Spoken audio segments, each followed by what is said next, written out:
quick thing I did want to mention is I did see a movie called Last Breath, starring Woody Harrelson. It's based on the true story from 2012 about deep sea saturation divers that work for the oil industry repairing the pipelines. And I knew a little bit about deep sea diving, just a little bit. But I did not understand or comprehend that these men live in a decompression chamber for a month at a time to do their job. And this movie, the best way I can describe it is it's a literal panic attack disguised as a film. I was getting so antsy watching this. First of all, I have a slight form of claustrophobia, just ever so slightly. I can control it. But then when you also introduce the ocean, which is just the scariest thing, I hate the ocean. I will not go into it. I don't want to swim into it. It's gross, it's dark, it's disgusting. Why would you go down there? You're not supposed to be. There's sharks. You don't go down. Like, that's where sharks live. You don't swim there, okay? It's called land. You walk there, okay? And it's safe. It's great. You don't have to go into the ocean. No reason to go whatsoever. You chose this.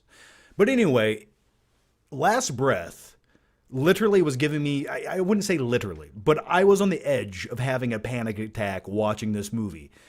It's so riveting, and at times you almost hold your breath along with a few of the characters, and like I loved it. I loved every second of this movie. I could not recommend a movie more this year than Last Breath. If you haven't seen it and you want to get on the edge of your seat and feel something, some suspense, oh, this is the movie for you.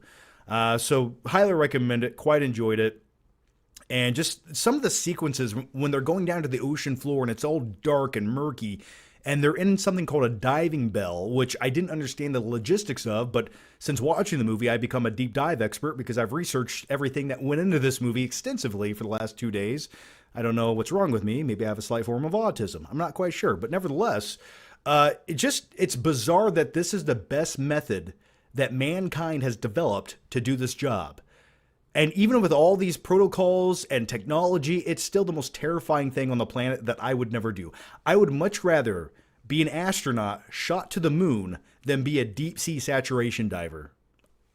That's how scary this is. So definitely check it out. If you like survival films, if you're into that genre, it's one of my favorite genres that I've come to love for the last couple of years. And it's good shit. Okay. All right.